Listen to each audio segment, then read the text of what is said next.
दोस्तों, राजस्थान की सियासत में फिर से हलचल मची है। वसुंधरा राजे, राजस्थान की वो नेता जिनका नाम किसी परिचय का मोहताज नहीं है, आजकल दिल्ली की ओर रुख करती है और वहां देश के प्रधानमंत्री नरेंद्र मोदी से उनकी 20 मिनट की मुलाकात होती है। मुलाकात के बाद वसुंधरा के चेहरे पर एक चमक, एक मुस्कान जो दिल्ली के पत्रकारों की नजरों से छिपी नहीं रहती। लेकिन सवाल यह है कि आखिर ये मुलाकात इतनी अहम क्यों थी और इसके ठीक बाद राजस्थान के मुख्यमंत्री भजनलाल शर्मा और बीजेपी प्रदेश अध्यक्ष मदन राठौर भी दिल्ली में डेरा क्यों डालते हैं। कुछ तो पक रहा है दोस्तों, और वो भी बड़े पैमाने पर। 20 मिनट, इतने समय में आप क्या कर सकते हैं? शायद एक कॉफी पी लें या कोई छोटा मोटा काम निपटा लें। लेकिन वसुंधरा राजे ने इन 20 मिनटों में ऐसा क्या कर लिया कि दिल्ली के सियासी गलियारे गूंजने लगे। मुलाकात के बाद वसुंधरा इतनी खुश थी कि उन्होंने प्रधानमंत्री नरेंद्र मोदी के 12 एक्स पोस्ट को एक एक करके रिपोस्ट करना शुरू किया।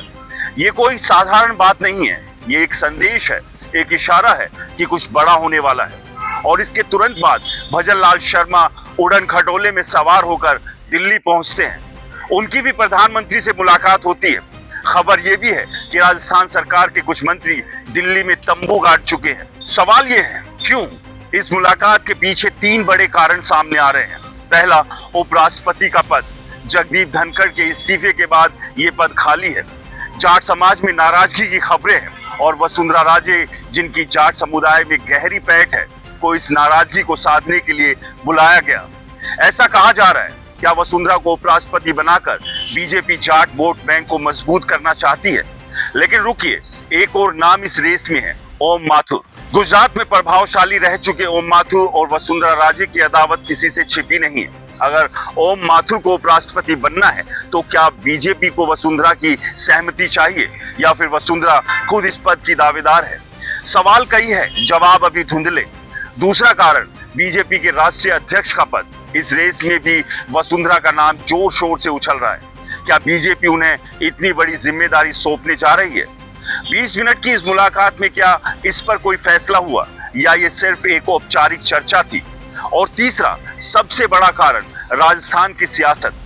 भजनलाल शर्मा की सरकार को 2 साल होने को है। 2023 के विधानसभा चुनाव में बीजेपी को प्रचंड बहुमत मिला और हर किसी को यही लग रहा था कि वसुंधरा राजे फिर से मुख्यमंत्री बनेगी। लेकिन बीजेपी ने बाजी पलट दी।